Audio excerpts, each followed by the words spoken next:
This episode of Unqualified is brought to you by State Farm, who has surprisingly great rates for your auto insurance. In 1999, my mom recorded me in our family room, delivering the lines for what I thought was a horror movie. My mom read the other roles, and I thought she gave a much better performance than I did. There was even a moment when I seriously considered not sending the tape because that would require a trip to the post office and an entire day's salary for postage. Not that I had a paying job. I was surprised when I received a phone call asking if I could audition in person. Then I realized that the casting director must have mixed up my tape with someone else's. I could have pointed out the error, but I'd never been to LA and wanted to go. So my parents gave me airline miles, and I flew to Los Angeles, Burbank actually, where I auditioned every day for a week and slept on 3 different couches. At the week's end, my friend with the least comfortable couch offered to drive me to the airport, and because at the time it was hard to find good Mexican food in Washington State, I wanted one last burrito. My pager began buzzing just as our nachos arrived. There was a payphone in the back of the restaurant, and when I returned the page, I was told that I got the role. It was one of the biggest surprises of my life. I was also surprised to learn that Scary Movie was actually a comedy. This was after my audition. Speaking of nice surprises, State Farm provides coverage that meets your needs at a surprisingly great rate. Like a good neighbor, State Farm is there. Call or go to statefarm.com for a quote today.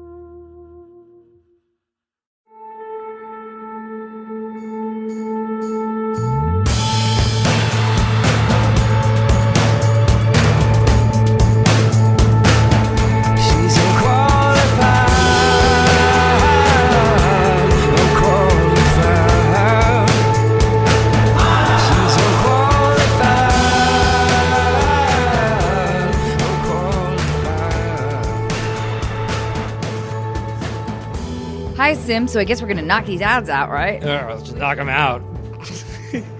Well, first I want to talk about Jordan. Me to do this? Do what? I don't know. Do the feedback stuff. You are doing the feedback stuff. We're doing it together. I know. But I always feel like I don't know if you can put enough animation into your voice. Are you saying I suck at reading the feedback letters? I'm not. Liz, I know that I'm setting myself my. I can't wait for you to fucking read this letter. Fuck you. All right, here we go. Not doing it. All right, so do you remember Jordan? Jordan, Jordan he's a male listener, confident. He's a confident guy, but he's terrified of dating. Well, I told him that practice makes perfect and that he should go on as many dates as possible to loosen up, and that no 2 women are alike. And you ended by noting that, that he seems to have an old soul and he should just give girl time to catch up with him. Do you remember that? Yeah. And Gerard said that that performing and dating require 2 different types of confidence. It was a really interesting call. So Anna, Laylin wrote in, and Laylin from Florida had some feedback. Biggest grin on I your can't face wait. Here you go. now. Why don't you tell us about Laylin's feedback here? So she writes in, I just got listening. You're doing great. Oh my God. You're doing great. I knew it. Oh, all right. I just got done listening to the Gerard Carmichael episode, and I had to write in about the call with Jordan. I'm also 22 years old, but I'm a female, and I feel the same way he does. When he mentioned wanting a wife, kids, and house, it seemed like you guys wanted him to steer away from that. Well, let me tell you, if I met Jordan, I would be game. It's so hard to find guys my age who are looking for more than just a hookup. I don't think there's anything wrong with knowing what you want and going for it. Jordan, yes, date, travel, have fun, but if you know the kind of girl you want, don't waste your time on girls who aren't that. There are girls out there looking and hoping for a guy like you. Anna and Sim, love the podcast. You guys always make me laugh. You guys help my workday go by just a little bit quicker. I also thoroughly enjoy Michael Rosenbaum's podcast. Oh, that's cool. It's really nice. Adding him was one of the best things you guys did. Keep it up. The great content. I'll LOL. Check you guys later. Yeah, I read that word. I don't know what that means. What is it? It's I LOL'd. What is it? Is that a real word? I'm too old. I don't know. But Laylin, thank you so much. I'll give you a 7.5 out of 10. What? I totally give myself an 8.5. All right. If you want to give yourself an 8.5, that's okay. Yeah. Oh, thanks, Sam. Do you want to do it every week? Because you can No. if you want. Oh, now you're going to give it back This to is me, a cold read. You've at least read this stuff. Barely. Most of my reads are cold. Hey, dear listeners, this is how much we care about you. We're just fucking assholes over here. I'm so sorry. Like, from Studio City, California, 2 fucking jerks. And now let's get to Judd Apatow. We've been waiting for this guy for a while. Hoping to make some movies with him.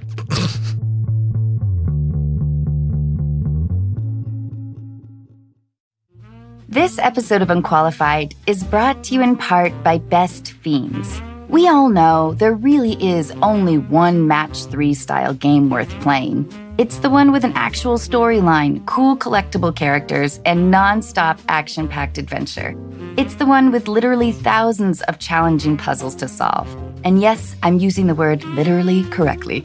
Of course, I'm talking about Best Fiends. You meet your best fiends early in their careers. They don't have much experience, but they have heart. I recognized a little piece of myself in each of them. And so I began to assemble the perfect team. I watched them grow as we solved puzzle after puzzle, working hard and playing hard. Today, my best fiends are ready to go anytime and anywhere. I'm really proud of what they have become. With new challenges and levels added all the time, there's never a boring moment. So download Best Fiends free today on the App Store or Google Play. That's friends without the R, Best Fiends. This episode of Unqualified is brought to you in part by The Pill Club. Do you need to renew your birth control prescription? Want to switch your birth control? Maybe try it for the first time. Whether you know the brand you want or you're looking for help finding the best option, the Pill Club medical team has your back. With the Pill Club, you'll never have to make a trip to the doctor or wait in line at the pharmacy. The Pill Club is a birth control subscription prescribed by a medical professional and delivered straight to your door for free in discreet packaging. The Pill Club carries over 120 FDA-approved brands. Most brands of birth control are free with insurance or Medicaid. Otherwise, prices start as low as $7 per month without insurance. Right now, when you go to thepillclub.com/unqualified, the Pill Club is offering a $10 donation to bedsider.org for every unqualified listener who becomes a patient.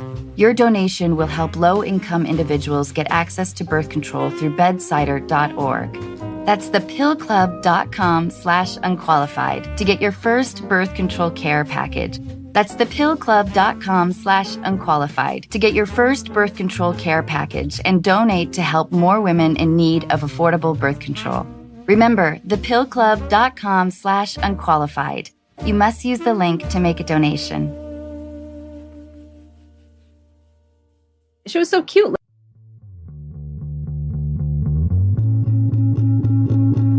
Judd Apatow.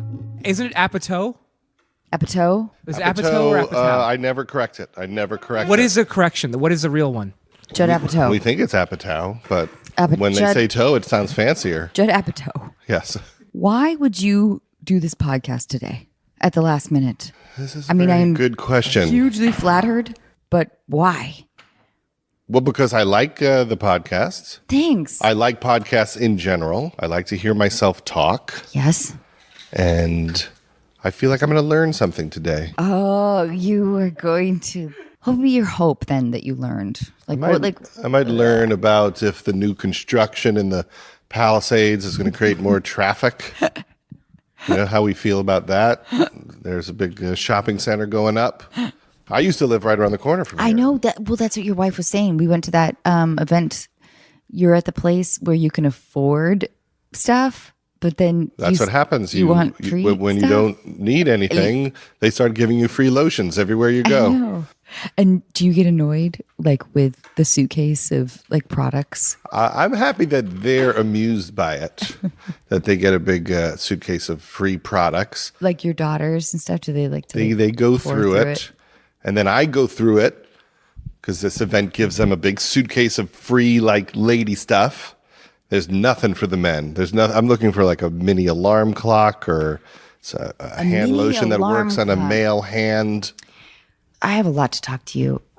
First of all, it's a huge honor to have you here. It's an honor to be here. We've been trying to get you for a long time. Well, no one told me. I have a lot of things I want to tell you, but I want to tell you about my biggest career regret, which I think you probably know. the 40-Year-Old Virgin audition. Yeah. You were moving that day. You were tired.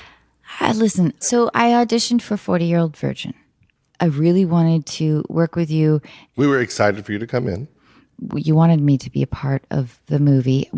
This is my reps telling me this. It was more like a, there's no way she won't get it type of audition. Wish I had known that before. Then I wouldn't have come in.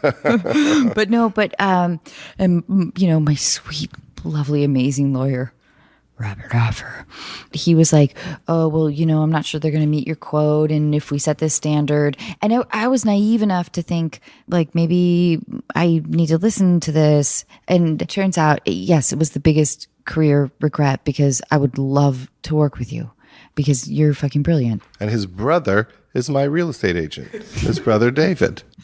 I like that you took that all in stride. You were like, yes, I know. I'm sure that was your biggest career regret. Well, here's the thing. When we were auditioning people for this is for Knocked Up or the 40-Year-Old Virgin? 40-Year-Old Virgin, but I did audition for Knocked Up too. I mean, not Knocked Up 2, but I can audition for you for that later. But and which part was it for 40-Year-Old Virgin? It was Elizabeth Banks. It was the Elizabeth Banks part. Yes. Yeah. And a bunch of really cool people came in. Amy Adams came in and read for that part.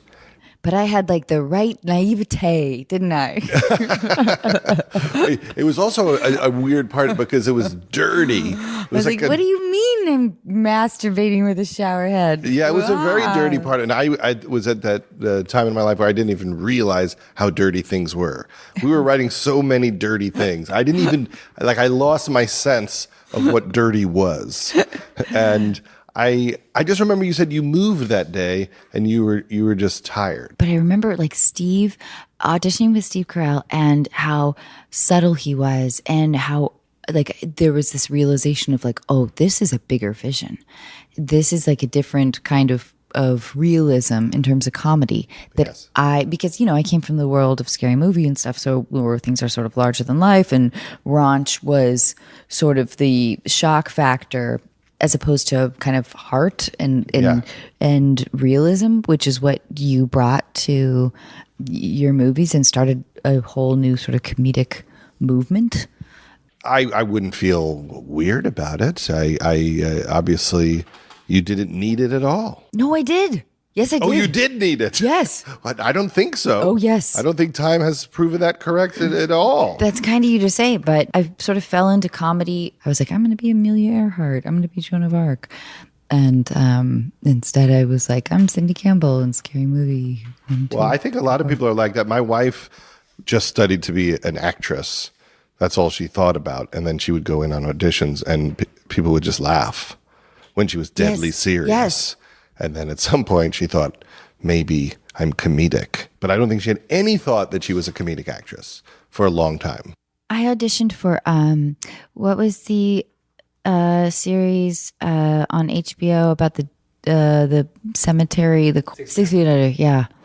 I remember them, the scene was I was supposed to be high on meth and I found out my dad just died and they were cracking up. Well, that is funny regardless of your performance. And I remember thinking I'm really second guessing myself now. My sincerity is fucking me up at this point. What do you look for? You in auditions? Well, yeah, you've been so brilliant with casting. You've mined the most brilliant people. I had Meghan Markle in a movie. Yeah. She was in Get Him to the Greek. I think we cut her out, but you can see her somewhere. We keep trying to find her because we found the call sheet with her name on it. And we were like, wow, we had her in there. We were looking for the raw footage. We were trying to find the dailies. We were like, whatever she did in the movie, she will regret. So we got to find it. You have to find it. We have to find it. And we worked with Stormy Daniels 3 times. What? What movie was that? She was in 40-Year-Old Virgin, Knocked Up, and she was in Pineapple Express. I don't know if we had a scene of her or cut her out, but she was Danny McBride's wife. So in the background, in the photos of his family, it's him with Stormy Daniels. But that was just because I'm very uncomfortable asking people to be naked. So I thought, I want someone who loves being naked. I don't want to ask an actress to be naked. Yeah, I want to get a pro. Yeah. Who's like, whatever. And then she was very cool. So we said, well, now whenever we need someone who's naked, let's just ask this woman. She seems very happy and she's nice to have around. She told Seth on the set of Knocked Up that she had sex with Donald Trump. No way. So there's a good chance Seth is going to be at a congressional hearing at some point next year and be like, yeah, she told me on the set. I didn't think it was a big deal. That's a good Seth impression. Can you do his like sort of rapid fire laugh? I don't know if I'm as good at that. But I generally, I don't know. I'm just feeling it out in auditions. I mean, all sorts of great people have come in and I've missed it completely. One of the funny ones was when we were working on Pineapple Express. I didn't think Bryan Cranston seemed evil enough to play a drug dealer. And so I think we did a table read with him also, and everyone was like, he's so great. And I'm like, I don't know, he doesn't seem that scary. And so we had Gary Cole do it, and I guess I was proven wrong. Although it took him years to be the scary guy on Breaking Bad. He didn't start out scary. Well, my point is I'm often wrong. But Judd, though, when casting like Freaks and Geeks, which is so incredible, like what did you look for? Well, the one thing we did there, which I think most people don't do, is I said to Paul, let's just meet like thousands of kids, and whatever we find, you'll rewrite the pilot to suit them, as opposed to trying to get a kid to pretend to be like this. So other than John Daly, who played Sam, and Linda Cardellini, who played Lindsay, I mean, he knew exactly what he wanted to do with those characters, so we were casting for that. But for all Friends, Freaks, and Geeks, we said, let's just find the coolest, most interesting people. They don't even have to be actors or actresses. Well, we did open calls. So we had thousands of people come in. Did you talk to them? Like, did you engage them before they read their sides? Well, we literally said anyone can come audition in like 3 or 4 cities. So we went to Vancouver and we read 1,000 people. And Seth had sent a tape in, so then we went to see him in person there. But this kid, Stephen Lee Shepard, who played like the guru geek, who was in a few episodes, was just a kid who went with his friend to get a free lunch from them. You know, they were people like that we would find for the show. And if we, like the one character he described in the script, he described him as like a Peter Frampton-esque, long blonde-haired guy. And so we would go, well, let's not worry about any of that. Let's just, whoever is great. And then we wrote generic audition scenes. So they weren't even specific. Like there was an audition scene where a kid was just bragging about his drum kit, about how many pieces he had. And so we just had like 1,000 kids read it. And then Jason Segel read it. And we thought, oh my God, that seems right. And I think this drum thing will fit him. But the drum thing wasn't in the pilot at that point. And Franco came in. I forgot which scene he read. Seth read a scene where a kid was talking about how he wanted to grow pot underground, and then if the cops came, he could just blow the entryway to the underground pot, and like he was a genius. I got the corn on the top and the pot on the bottom, and then I think we did the underground pot in Pineapple Express because of that idea from the generic scene. Okay, so is it sort of inherent confidence in sort of one's own oddities? Yeah, that I'd rather a kid just be himself, right, than do a whole thing. I think Martin Starr was the only one who was kind of doing a thing. He wasn't completely like that. He was much cooler than that. But everybody else was not too far from their general vibe. When I was making Observe and Report with Seth, I just adore him so much. His parents came down from Vancouver, and you've probably met them. Oh, yes, of course. Mr. and Mrs. Rogen, I assume. They're the best, nicest people. Social workers. After every take, they would be like, oh, Seth, you were so amazing. Seth, that was so funny. That was so funny. Oh, you were so good. I mean, like, he's like, whatever, doing like the most atrocious thing. Yeah. and beating people with a stick. Right. And they would be like, oh, you were good too, Anna. You were very, very good. And there was this funny feeling of like, so is this what it takes to be sort of an unconventional movie star? Is parents who love you that are like ridiculously, absurdly supportive. That's a rare scenario, the Seth Rogen scenario. But do you have that? Well, I had parents that believed in my ability to do this. They had other problems, but they Were thought they like, this was Judd, possible. you are so brilliant. Yeah, there was a lot of Jewish support, and they didn't go, this is crazy. You want to be a comedian? That's ridiculous. But I think a lot of how solid Seth is as a person, why you're not reading about Seth Rogen meltdowns in the paper, is he has the nicest parents in the world, and his family's very nice and solid. I had an actor once tell me that, like, he said that successful actors, there's two ways. You either have parents that are completely delusional in their support of you, or they're completely broken and abusive. Well, I do think that sometimes you're trying to succeed to show somebody, like, you're going to ignore me, well, then I'm going to win an Oscar and I'm not going to say your name on that stage. Like, there's a lot of that. I mean, I've met a ton of people who have a parent they hate, for sure. And then there's people whose parents supported them.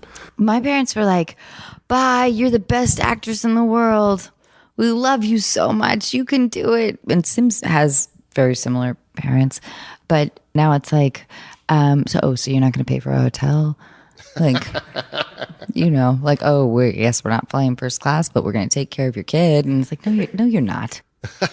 No, you're not. You're going to do like... See, the success always leads to resentments, right? There's nothing you can do. At some point, it's never enough. It is never enough. That's the flip side. That everyone learns at some point. Someone is mad at you because you help them not enough. Not enough. Yeah. Normally we play lots of silly games, but I didn't want to do that with you. I wanted to ask you a couple questions. Do you remember the biggest romantic rejection that you received? My biggest romantic rejection? Yeah, I went out with this girl, and I thought everything was fine, and then she just left. Wait, how old are you? Maybe in college. Okay. What do you mean she just left? Well, like, I went out with a girl all through the end of high school. Okay, so and then we went to different colleges. Oh, you went to different colleges. And then far away or? Yeah, other side of the country. Okay. Like, broke up for college. And then one day she just said, I met somebody else. And I didn't see it coming at all. Wait, do you mind my asking where you went to school? I was at USC. But what I remember is the next day was her sister's wedding. And I still went with her. She basically... Did you get like a suit? Yeah, we're all dressed up. Yeah. We go to the wedding, and then at the wedding, no one knows we've broken up.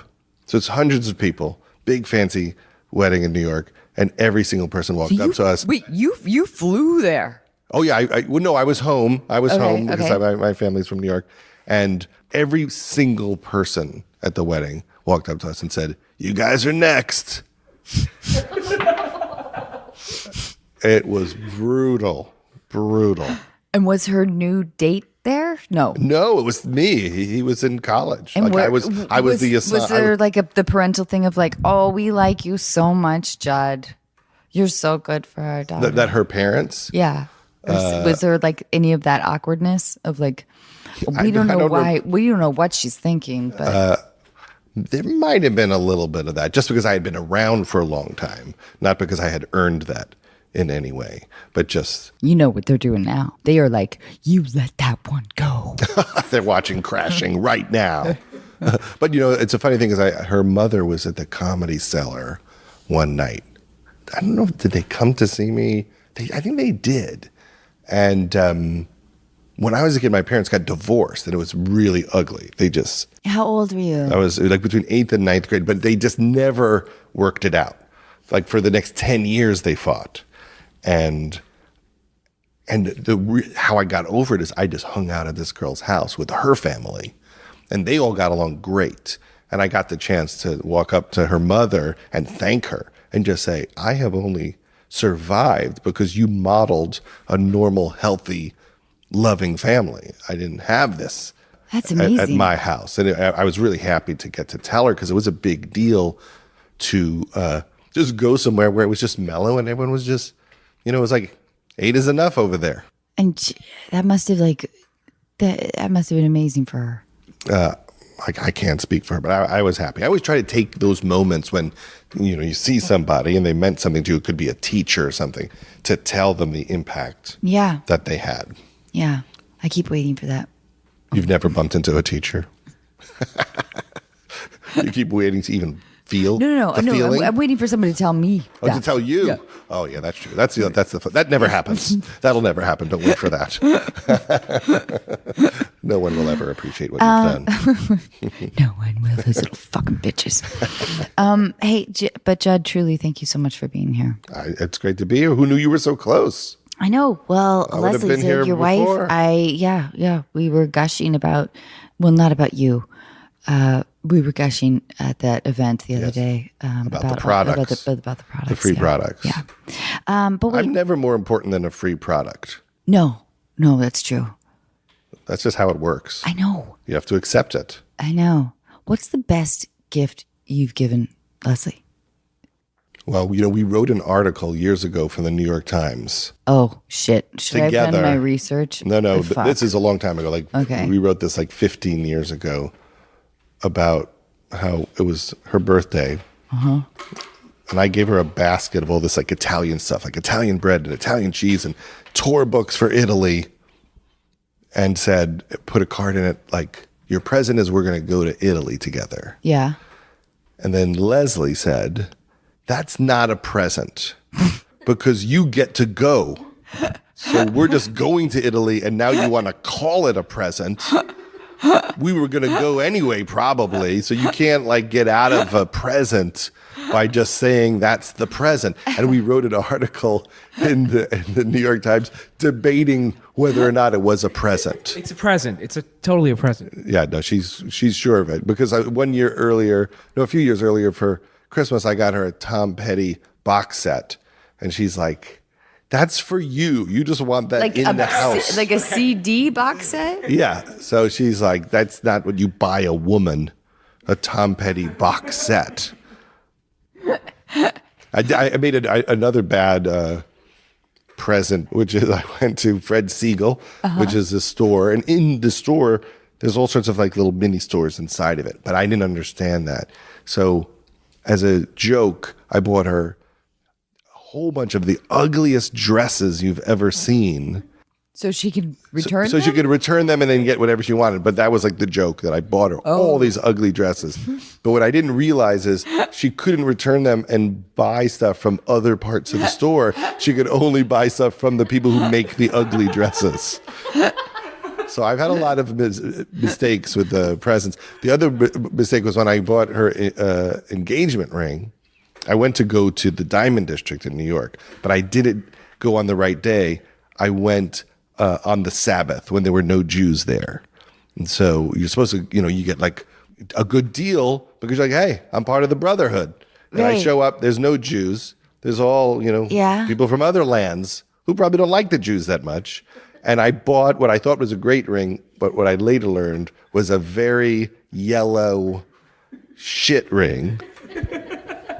And then that same day, I went to an autograph collection because I collect autographs, and I bought the Beatles autograph. And what? And the same day, and it costs more. It costs more than the ring. Yeah, it was more than the ring. And so a few years later, it took her about 2 years to really tell me how bad the ring was. And then we got a new one. Did she do from a good, Jews? You got it from Jews. Did she do a good engagement face though? Oh my God! Yeah. Yes, of course they say yes. The light was good enough that she couldn't tell how bad the ring was. Where was it? Where did you ask her to marry you? At her home. Did you do the thing where did you ask I didn't do the mountaintop, where you go on a mountaintop. Listen, I have a whole igloo. I didn't do really opinionated about this shit. I don't know why we have a weird culture of surprise with engagement. Yeah. It feels manipulative. Well, I'm glad you're saying this because I did not do anything interesting.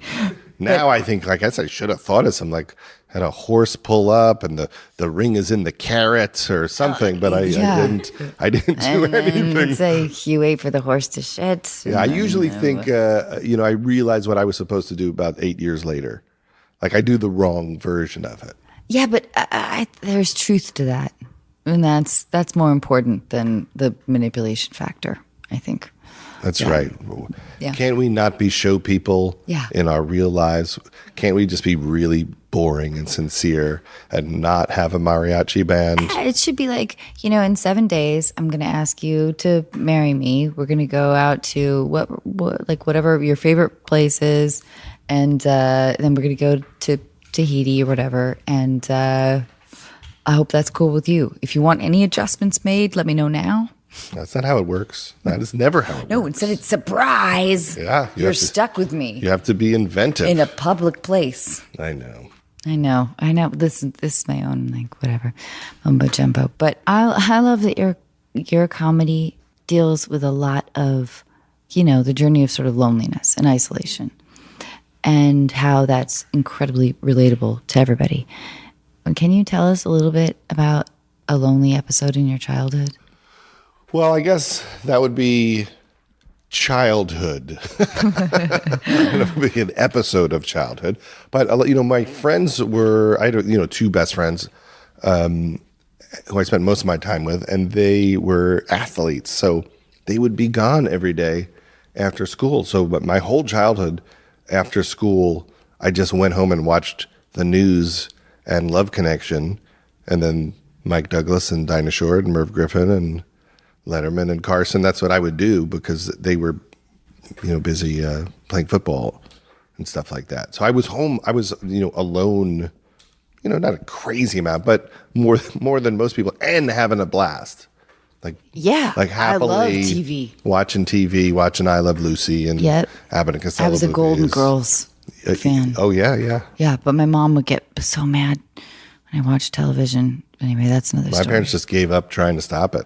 At one point, they bought me a motorcycle because I showed some interest in dirt bikes. So they bought me in 8th grade a KX80. So they were so afraid that I was such a, reckless in my room that they bought me a machine, that could have killed me. Yeah. They're like, we hope he gets outside. Yeah, like a 14-year-old shouldn't be driving 60 miles an hour with no training. But that's how much I was watching TV. No, he doesn't need a helmet. No, it's fine. But as long as he gets out there. As long as he gets out of the house, they didn't care.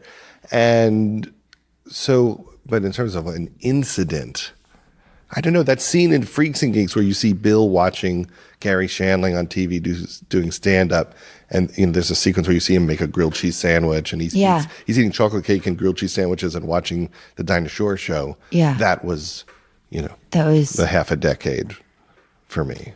Did you have like a bullying moment? I wasn't bullied. Our school, I think our school was an. I'm pulling off my motorcycle. I mean, there wasn't. Our school was. It was probably a pretty affluent neighborhood, and the least racially diverse place you ever could be from. I mean, really, just it was. If you weren't Jewish, you felt uncomfortable. There literally was an other side of the tracks where there were more blue collar people whose parents were like cops and firemen and stuff. But looking back, it was pretty soft. I mean, it was public school on Long Island, but it was soft. Did you have a girl say something mean to you ever? Well, yeah, plenty of that. All right, give us a couple of. I had a girl break up with me, and when she broke up with me, she said, "One day you're going to realize how little you know right now." Whoa. That's a tough one. Whoa. One day you are going to realize how little you know right now. Yeah. So she's basically like, you don't even know what you fucking lost. Well, she was breaking up with me. I know. But was that an accurate interpretation, do you think? No, I think it was just the most condescending thing you ever could say to another human being. Yeah. No, you don't even get the levels of what an idiot you are right now. That's one I always remember. I always remember there was a girl who said to me once, I feel like it's like I jumped in the lake and I'm saying, come in the lake, and you're on the dock and you're not getting in the lake. And sooner or later, I'm going to get back out on the dock. Whoa. So the theme is like pretty much you don't know what you've lost until you've lost it. I guess it's I'm not as self-actualized as I think I am, or I'm immature in ways I'll never fully understand, or I need to get in a lake. I had a guy say to me, "Oh yeah, I've been like 3 days later after I like stalked him for a little while, and he said, I was like, so where have you been? What's going on?" And he said, "Oh yeah, I've been meaning to tell you that I want to see other people." And it felt so wildly vague and devastating. And I was like, "But I've been paging you, paging. Came by your fraternity last night." I want to see other people's a rough one. Yeah. It was. It felt too vague. It's way too vague. When a guy says that. Like, I had a promise ring. A promise for the future. Then you think about what does the guy think is going to happen with the other people? What's he trying to do with the other people? I don't know. I imagine like grab a tit or two. Yeah. That's like a part of it. That is certainly a part Sim, of what it might be. What's been a rough rejection for you? Oh, God. No, I mean, there's too many to even count. I don't even want to get into it right now. Oh, you don't even want to. Come on. Give us a rough rejection. The worst was this. I went to USC like you. In fact, Anna and I actually teach at USC. Oh, excellent. The worst. What class? It's a class called Creating the Hit Podcast. I know. I like it. All right. Judd, will you come? Come to USC. And I'm also I'm from Manhasset also. Oh, excellent. Yeah. Well, that's like literally we have the same exact kind of trajectory, except that you're a lot more successful. 5 towns. It's the 5 towns. Manhasset is where I used to go to Benihana. Oh my God! Right down the street from me. It's still there. The best. Oh my God! It's still there. So, worst rejection was this. This was at USC, and in my fraternity, we have what they called invites, where you invite a girl from a sorority to like a formal type event. Yeah. And this is a girl, and her name was Danielle, and I had a huge crush on her. She was a Theta. Our pledges, what I had them do was, I had them come up with a song that I had a few musical people in my class. We had a few saxophone players. We had this whole like song and dance little number going to the tune of Frank Sinatra's "The Way You Look Tonight." But will you be my date to my invite was what we turned it into. This is a rough one. It's not going to end well. It's not going to end well. So the entire sorority came out, all 100 girls. I had all of the pledges come out. I had a few saxophonists saxophonists. Yeah, well, there were a few that could play the saxophone, and one could play the clarinet, and they sang this song. And Danielle came out, and everyone was cheering. And at the end of it, she said yes at the time, and then called me later to say My daughter did that to somebody. It was like, I was on top of the world, and then I was crushed.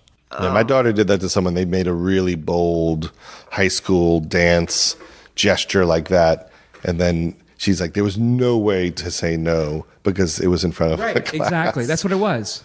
Yeah, well, this goes back to my. Like no gestures. The Grand engagement. Never again. Never again. Like how are you at the stadium and like a dude is like, "Oh, will you marry me?" And it's like that's why I asked my wife in a boring way. Because what if we were at an igloo? I feel like that's consideration. It would have been so fine if she said no, because I'm not in Alaska with her looking at eagles as we do it.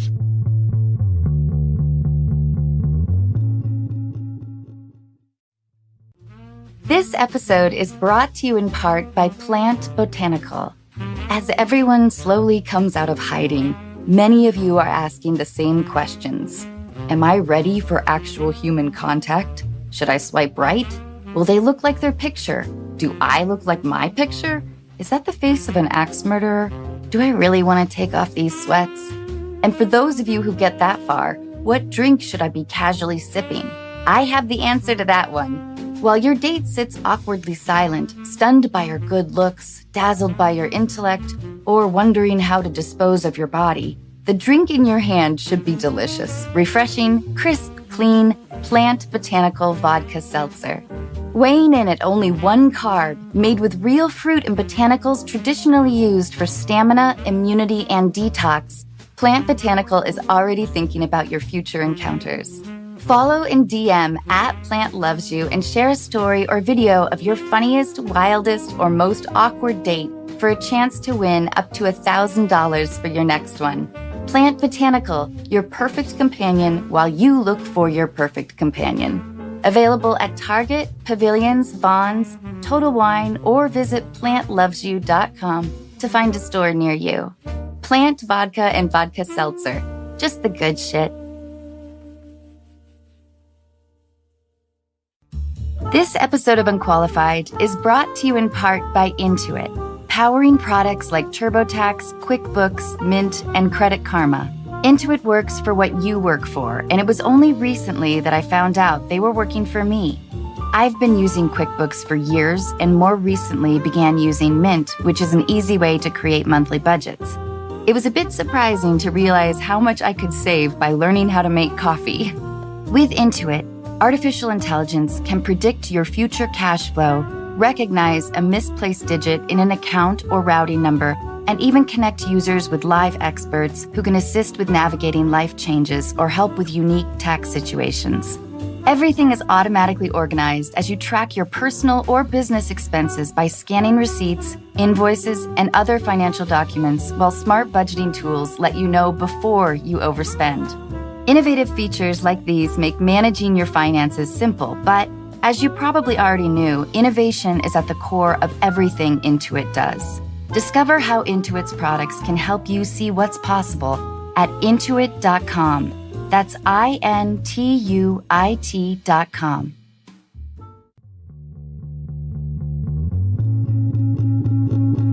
Before we get on to a couple other things, but I want to ask you this, and I'll preface this by saying, how weird of a kid were you? And I will give you a couple of examples of my weirdness.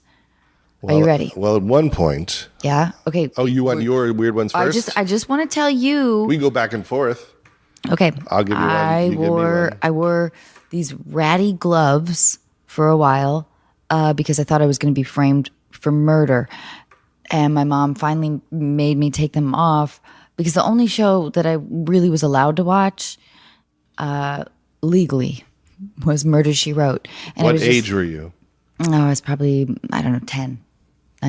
That's old. Yeah. That's old to think you're being framed for murder. Yeah, but yeah, anyway. I wish you said 8, but 10 is enough to understand. This is Northern Washington. That's a full... We grow up slower up there. That's a full obsessive compulsive disorder, I think. Oh, totally, yeah. How long did you think you're going to be framed for? At what age did you get over it? I did it for like 3 months, and I just thought, like, better be safe than sorry, which is what my mom always said. And sure. I was like, well, I just thought, like, I kept thinking, like, the mailbox. Like, the mailbox is going to be the one thing that's going to, like someone in Edmonds, Washington is going to take me down. And so, yeah, I didn't have a lot of friends. Well, I was trying to learn how to juggle pins, which I could light on fire, like fire pins. Okay, wait. Like what kind of pins? Like, like juggling pins. Oh, juggling pins. But the kind you can light on fire, they're torches. Okay, so they sort of look like the things that, like, bowling alleys. Yes. Okay. And I practiced, and then never worked up the courage to light them. I never lit them. But I had a dream of somehow being a magician or a juggler for a short period, because I had a friend who was making money. Judd Apatow. Yeah, I thought the famous fire juggler. I wanted to do kids parties. Long Island. I knew people did kids parties. I knew Steve Martin did kids parties. I had one friend who would do magic at kids parties, and I thought, there's got to be a way to get in on this game. Here's my angle. But then I had no talent for anything that you could do at a kids party. I gotta say, if I had hired you as a mom and you started juggling fire as, like, what, an 11-year-old? I would be maybe older than that at that point. Maybe let's say 14. Yeah, let's say 14. I would be like, fuck yeah, that kid's going someplace. Yeah, if I pulled it off. Okay, wait. If you were single, here's the last question before we get to callers. If you were single, do you have a list of red flags of women in professions you would not date? Oh, just full professions Yeah. that I can't do. Yeah. That just would be like, I don't know. Interesting. I probably would be... Who would I be afraid of? I guess like a congresswoman would scare me. Why? Because she's corrupt to the core. The cynicism. Politician. I don't know if I would date a politician. Okay. This is a good question. I didn't really imagine this. What about like an organic farmer? I probably wouldn't Too date. self-righteous. Maybe too Humorless. yeah, too Preachy. too new agey. Okay. I don't. Even though I am new agey, I know. I don't think I would want to be married to like a hardcore, like like a female Deepak Chopra. Okay. But I want to read it all day long. But I don't want to live with it Right. because I want to not do it, and I don't want to get yelled at because I can't pull it off. Does that make sense? Yep. Because I'll just keep saying to me, "You're not here right now." I like to try, but then fail quietly. And then strippers would scare me, probably. Why? In some way, I'd be scared. Why? I don't know. I just would be generally frightened. I never liked But that she's stuff. I never passionate liked. about her work. She makes her own living. Yeah, that's true. There's nothing wrong with it. I just was always afraid of it and didn't go to those places because I was just very scared. Okay. All right. All right. It's too like connected. Someone Yeah. looking me in the eye, shaking it up, I crumble. I'm not comfortable enough with my own masculinity. That's why I made the 40-year-old virgin, to have like a naked stripper like stare at me, but then to go like, "And what do you want for dinner?" Like all of it makes me uncomfortable. Rice-a-roni? Yeah. Are you supposed to be comfortable I don't know. with raw sexuality? I don't know. I feel don't like know. there's sexy people and there's nerdy people, right? No. And you choose in life if What? you are nerdy or sexy. Like Beyonce or like Rihanna, they have like a look like, I'll fuck your brains out. Right. Then there's just like kind of scared nerdy people like me, but there's no real middle ground. You decide. I feel like you're saying men versus women. No, because you could say the same thing about John Legend might be like sexy guy. Yeah. He's confident or common. It's just like a sexy guy. Like, if we're going to do this, it's going to get done right. Yeah. All right. But give me then an example of like, not to put it like. Who's the nerdiest, sexiest, sexual dynamo guy? Oh. You can't think of any. No. Screech? That's not true. That's not true. This is my podcast, though. I get to grill you. Yeah. So, like, give us, like, what's a sexy, like, nerdy dynamo, like, female-wise? A sexy, nerdy, with that kind of energy who's also nerdy. I mean, the last time I talked to your wife, who's fucking smoking hot, She's not nerdy, though. she's not nerdy. She's Yeah. kind of cool. Yeah, She's not nerdy. she's cool. In fact, she's so cool that she made me kind of nervous. That's how I feel. I know. But who is like that, but also nerdy? Yeah. It doesn't exist. You can't be You can't, true like- nerdy. You know, you can't. I have one. Okay. Aubrey Plaza. Aubrey Plaza. All right. Yeah. I think Aubrey lands on the sexy side more than I think the nerdy side is she's more like of the dark arts. I don't So know. now you're creating a subcategory, though. I don't think that's like nerdy. I think that's like kind of it's smart, but it doesn't have. There's no Bill Haverchuck energy in there. Okay, what about I don't know, Melania? Melania, her husband cheated on her with a porn star and a Playboy playmate the same weekend, a few months after she gave birth, and she didn't leave him. Whereas my wife, we watched 2 episodes of The Crown, and then she went out shopping, and I watched 2 without her, and we are in a legal situation right now. I am literally in physical danger as a result of that. Do you think? Oh well. Anyway, this is a longer conversation, but fundamentally, the question is: is, do men underestimate women's intelligence or like sense of humor, or like is it, that's truly kind of the fundamental question that I kind of wanted to avoid phrasing it like that. Do they underestimate it? I don't know. I never think in those terms because I'm always so intimidated. So I never underestimate women at all. I always feel like there's no part of me that just thinks women aren't like dudes. I'm amazed that any woman talks to me. I feel like I'm on a first date with my wife every day for the last 21 years. I always feel like she's going to go to the bathroom at the restaurant and climb out the window and run away. Like that's why our marriage is always fresh. I can't believe she's there, and I wonder when she'll realize that she's made a mistake. I guess, I don't know, not that I've dated that much at all, but I dated like a couple guys in college where I felt like my challenge was to surprise them with my fucking weird ass imagination. And I got a kick out of myself for being incredibly obnoxious. And then like moving down to Hollywood, it felt like, okay, so these are the roles that I'm auditioning for, which felt very simplistic. And this is all mumbo like jumbo. Someone masturbating in a tub in front of a virgin. See, it's the best thing that ever happened to you. You didn't have to go through that. Look what it did to Elizabeth Banks. She's still recovering. It could have been me. Fuck. You could have been directing Pitch Perfect. Pitch Perfect. Yes, Mo. Biggest mistake.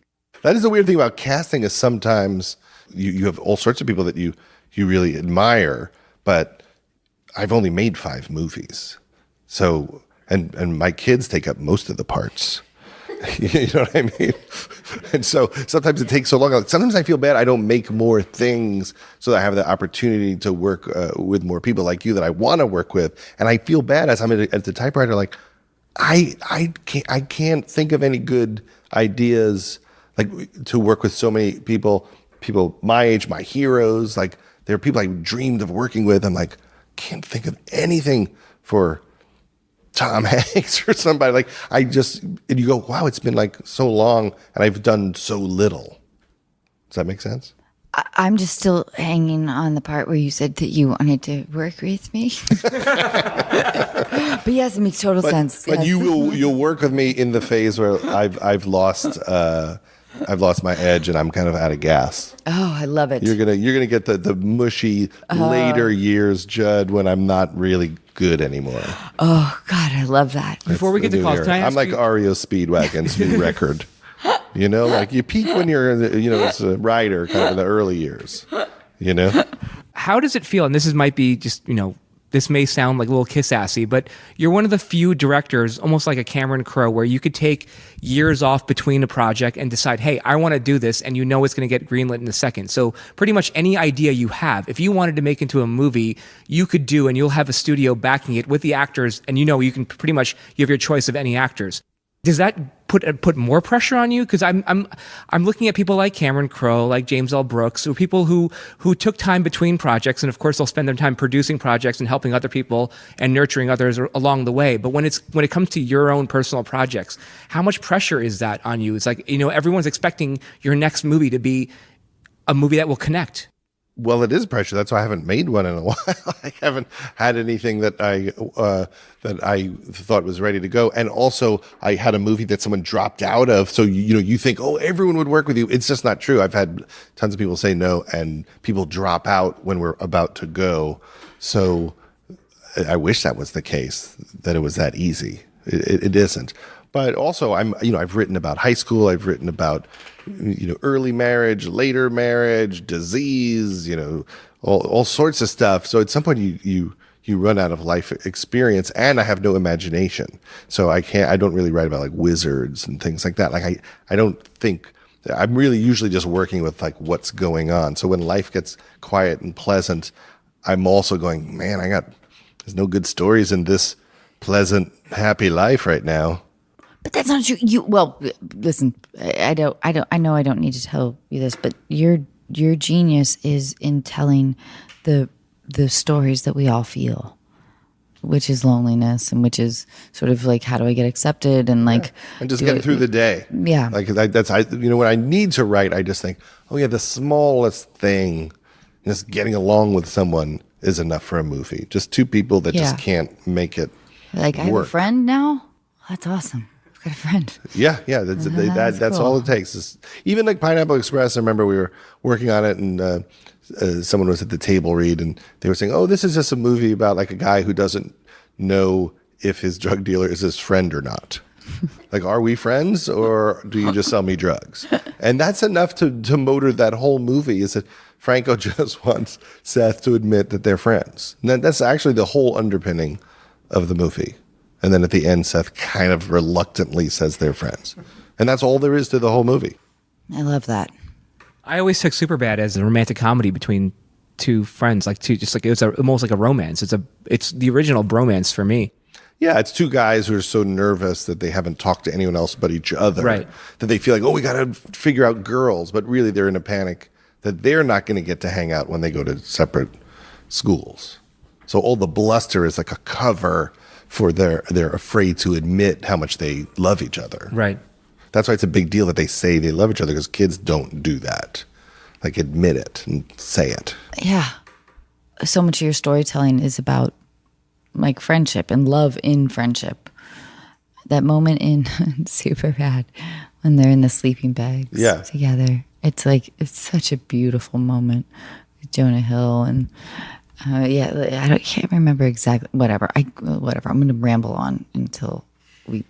And it took us like 8 years to realize that was what the movie was about, because we couldn't get anyone to make it. So, they kept rewriting it. And we kept talking about it, and it literally took about 8 years for us to go, oh, this is really the core of it, beneath everything else. At first, it was just kind of a funny, crazy night movie, and then slowly it came to the surface. Oh, this is about like loving your friend and being afraid of going to different colleges, which for me, when we would talk about it, I thought about when I was in high school and me and my girlfriend went to different colleges. And, and that was just an area that we knew was painful for people, is that separation from the people you're close to when you go to school. And it worked out great for you guys, right? That movie? Well, no, I meant me and her. Yeah. We were both happy just in individual lives.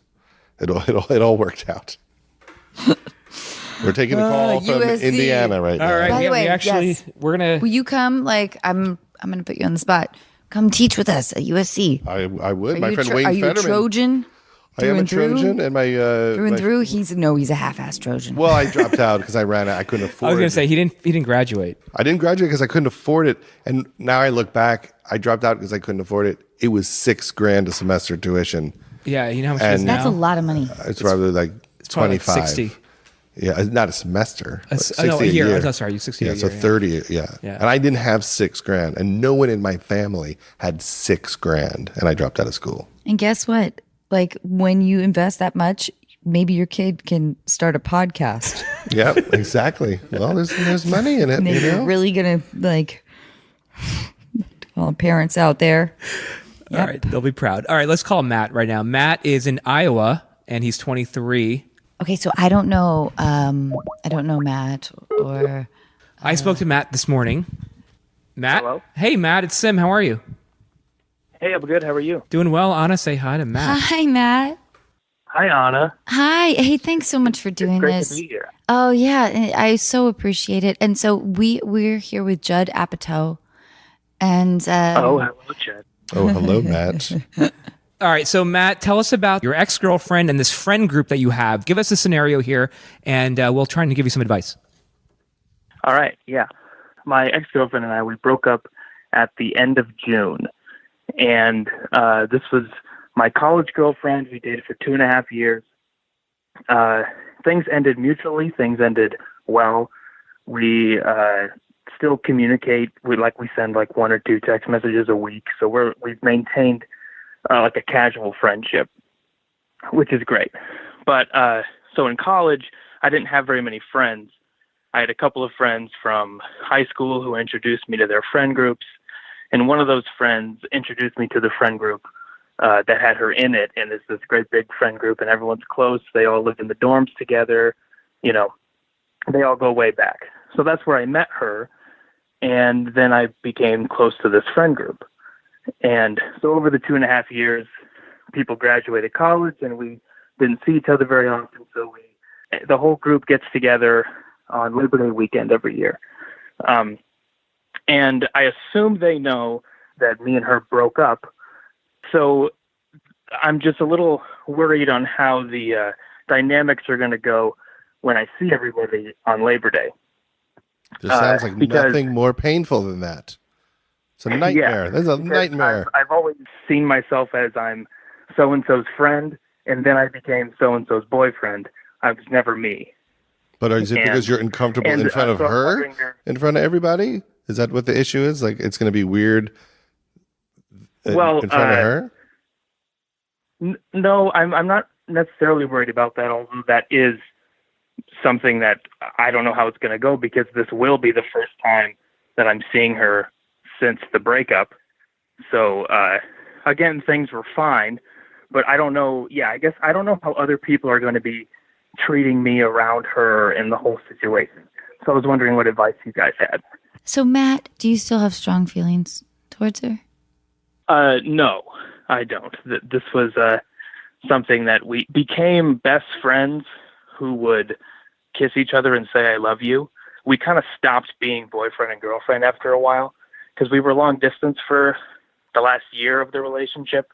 So we kind of had that time apart to kind of cope with the feelings.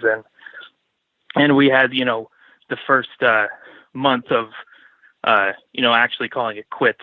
It was very emotional, and we still went through the, heartbreak of a relationship ending. But I can confidently say that those feelings are gone. So what's been your communication like? Because I guess what I'm getting at is, people who don't have a lot to do at an event will look at you and see what you guys are up to and see what your, physical, whatever communication is like. But that to me seems like,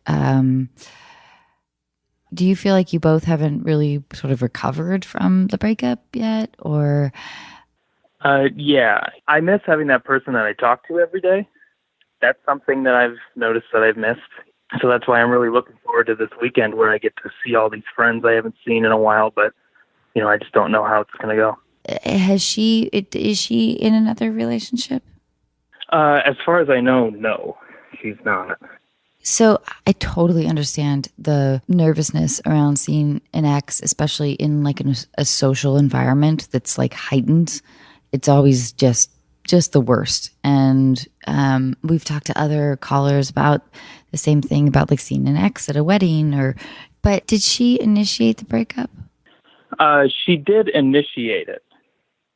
I thought I had this whole plan in place that after a few months I was going to bring things up, but then we both kind of realized we were on the same wavelength, and she was the one that initiated, hey, maybe we should just end it now. And I agreed, obviously. So yeah, I don't have like specific advice. What I suspect is that, feelings are probably still really raw on both ends of things, and she's probably nervous too to see you. And then, you've got like the whole little choir of friends that are like, oh my God, what are you going to do? And you see them because people don't have enough to do. But I don't know. Do you guys have advice? I think you show up. When you kind of like yourself, you don't really care that much about these types of things. You just go, you be a nice person. You be nice to her. If there's something still there, it will bubble up and evolve, or it won't. And you don't really worry about everyone's perception of you. You can't really change anyone's perception of you. And so you can't factor it in because it makes you neurotic. And I find that everything in life is easier if your intention is to be kind to the people around you, not to get something from them, and not to be hyper aware of how they're feeling about you. Just focus on what you can give to them as a nice person, as a friend, and then things tend to work out. It's true. And your appearance at this Labor Day event will start to shift whatever they imagine your identity is, you know? While it may be you or the ex boyfriend or whatever, it will start to shift. And this is a sort of the first step towards making that shift. This is a weird situation, and it's one of those things where, you know what, you're not going to feel comfortable in the beginning. You're just not. I've been in those situations where you see your ex-girlfriend and she broke up with you, so automatically you're feeling, hey, everyone knows that she was the one that initiated, and then you see her not hanging out with you, then your people are thinking, oh, they're not really talking. Is everything cool with them? And it's just a lot that's going to be going through your head. What is the best way to kind of navigate the situation? Is it something where you admit to your friends and you tell them, hey, look, this is making people feel a little uncomfortable? Do you text your girlfriend, your ex-girlfriend beforehand? Okay, Matt, here's the thing. Yeah. Buy a big jug of Jaeger, right? You know what Jaeger is, right? I already like the idea. All right. And then you find the biggest guy there and you just like fucking sock him right in the gut. And you're just like, fuck you. I love Labor Day. I've worked hard all my life. Fuck you. Labor Day, Labor Day, Labor Day. This is wise. I hate to say this, but I have to pick up my daughter. Okay. So do you want to do a speed round on the second one? Yeah. Hey, Matt, will you please keep us informed? Let us know what happened. I hope that we didn't give you any good advice. I have no concerns about Matt. I can tell Matt's solid as a rock. Yeah, and listen, just a nice guy. Like, it always takes a minute to get over, you know. But that is like fucking life's journey. But it makes us hopefully more empathetic people. Please let us know what happens and go and have fun. Have a good time. Seriously, try and have a good time. Yeah. Thank you so much, Matt. I really appreciate it. Thank you guys so much. Bye, Matt. I love you. Bye, Matt. All right, let's get the next one going right away. Oh, sorry. Shit. I'm sorry. Do you have to go like right now? Do you want to go right now? I do, but we're going to do it so Are fast. You sure? We'll do it. I'll get a little taste we'll do of it it. quickly. Okay. Then you'll finish it up. Okay. As I slink, So I should slink say out. Did you read it? you. You read it? Say I didn't read it. But goodbye to you right now. Goodbye, Judd. We're going to call Kathleen Goodbye. now. I think we worked through some important issues here. Yeah, thank you so much for being here. I'm going to do it again soon. How do you know we would ask you back? Oh, see, there it is. There's the revenge. I knew it would turn into a revenge story. Yeah, plug your movie. We have Juliet Naked with Ethan Hawke. Is in theaters Byrne now. as well. Byrne. You And work Chris with O'Dowd. I love Rose so much. Did you love her? Of course. Oh, she's always great. Hello. Oh, geez. Here we Kathleen, hi, it's Sim. Anna, say hi to Kathleen. Hi, Kathleen. She's in Boston. She's 27. And Hi. Judd Apatow is here with us as well. go. Kathleen, I have to leave because I have to pick up my daughter. I can't leave her on the side of the road. So I wish I could give you the advice. go ahead and tell us what's going on with you, Kathleen. Should I give like the quick version? Yeah, give me the quick one. Yeah, so I started in comedy in Boston here like 2.5 years ago, and I've gone pretty hard into it. I am out like 5 to 6 nights a week. So most of my friends I've developed through the comedy scene here in Boston. And I met this guy about 1.5 years ago, and we hit it off pretty well as friends at first, and then it kind of turned more into like a flirtationship. Friends of ours would comment like, oh, you guys are like kids on the playground, like you're into her, and like he would buy me drinks every once in a while. But he has a girlfriend, and so eventually this became like a very frustrating thing for me. I didn't feel like it was appropriate for us to be flirting. It wasn't beneficial to me or to his girlfriend. So in July, I kind of said like to myself, like, I'm done. I'm not doing this anymore. And since then, our friendship has been really awkward and uncomfortable. And so on top of all of that, in the few situations I've met his girlfriend, things have been really awkward between us. She won't even be in the same room as me when we're at social functions. And so I just want to know how to approach my friendship with this guy. I want to be his friend, but I don't know what to do. Like, do I tell him that I had feelings for him? Do I tell him that I feel weird around his girlfriend? It's very important that I maintain a friendship with him.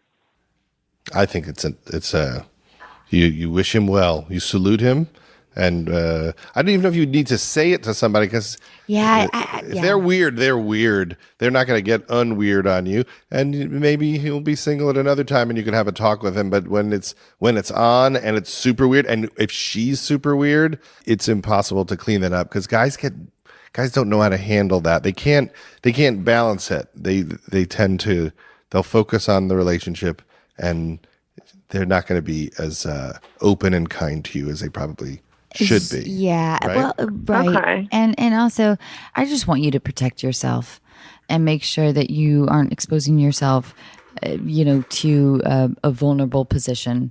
Give the energy to something new that has more potential. Sounds like there's a lot of energy there that's blocked.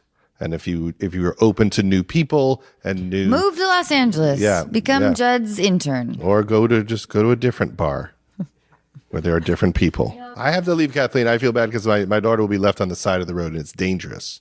But you know what? I have no concerns about Kathleen either, because she just sounds like nice and cool. Bye, Judd. Thank you for everything. Thank you for being here. My pleasure.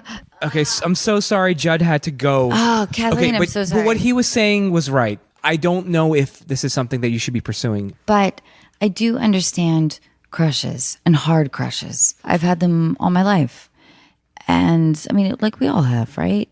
And I don't like the idea. I don't know if he's slightly more successful or more adored in your world, but that can also lead to a heightened sense of adoration. I mean, one of the first pieces of advice I was given when I started was not to date somebody else in comedy. And I, very much tried to avoid that. And then it was just kind of like a vibe, like we just hit it off. And I don't think maybe I didn't pose my question correctly, because I don't necessarily want to pursue a relationship with him at this point. I wouldn't want to break up him and his current girlfriend. I just can't stand the awkwardness between us right now. And I don't know if there's a way to get over it, or if I just need to let it fizzle. You need to just let it fizzle. You need to just kind of let it take its course. Oh, that's the worst. There's nothing you can do at this point. You just have to let it go and see how their relationship plays out. Yeah. And I would, like, when I've dealt with jealousy in my life, I'm not saying that you're jealous of the girlfriend or whatever, but when I've had those experiences, when I've been jealous of another actress, or I know it's so lame. It's so fucking lame that I would say this, but I try to embrace them, even though it feels like pulling teeth, but it's like, whatever. You're bringing them closer into your world. Well, because then what inevitably happens is that I like them and they like me, and it's hard to feel anger towards somebody that you genuinely like. And so I don't know, maybe Do you think the kindness route? Do you think she should just try and be friends with her? Yeah. Do you think if you tried to be friends with her, do you think she would reciprocate?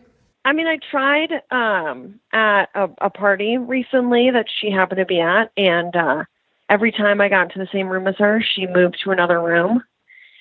So, but I'll try again. I mean, I do think that it's important to probably try to befriend her. Maybe it'll take her a minute or whatever to trust you, because maybe her boyfriend has said, like, oh my God, she's so funny, she's so funny. And the girlfriend has her guard up clearly around you. And also it's important if you have more friends around than safety she in numbers, does. for sure. No. Oh, I thought you meant. No. I was going to say that if you have more friends around whatever social gatherings and stuff than the girlfriend does, she will feel like inclusion is important, and it will be your friend, ultimately, just in general, just it's like sort of a life thing. And if he breaks up with her and whatever happens, but a bad strategy, I think, would be to pursue, flirtation with him, and because he's in a relationship, and so I think. I don't know, playing yeah, cool, you're right about that. You're absolutely right about that. Yeah. Oh God, I wish I had all the solutions. That's why this is fucking unqualified. Come on, no, this one is pretty easy, I think. Easy for you, but I feel like I've been there with you, Kathleen. I've been there. Oh, well, I mean, the advice I think is pretty cut and dry at this point. Well, yeah, but it's so easy to say, like, don't do this and don't do that. Then you actually have to do that. Don't do that. Right. Yeah, but it's hard to actually enact. It's hard to be like, That's why she called us. And this is why we're going to give her the hard truth. Kathleen, I'm really sorry. All right, Kathleen. We're the worst. I'm sorry, I Kathleen. love you. I want to see your stand-up. Yeah, can we watch you on YouTube anywhere? I mean, I can send you guys a clip. Yeah, Great. we would love We'd love to that. see it. Yeah. I would love that. And please keep in touch. Like I do, like part of me wants to tell you to not date anybody in stand-up. But I also completely understand being drawn to artistic types. I knew you were going to say that. I was like, her top 5 undateable people, stand-up comedians. I'm surprised they didn't come up once with you. That's great. Thank you so much, Kathleen. Thanks for having me on, guys. Thank you. Please keep in touch. Bye. All right. I want her to keep in touch. All right. Well, thank you, Anna. Another episode in the books. In the books? Is that what we say now? I don't know. Another episode in the books? I don't know. I thought you would say something like, we banked another episode. Another episode. Are we knocking them down we're both left looking and right. at each other like we are so fucking fried. Should we just end the show? Let's just end it. We did 2 shows dear today. listeners, I love you. and I'm sorry about my terrible advice. No, your advice is good. Good night, everyone. Good night.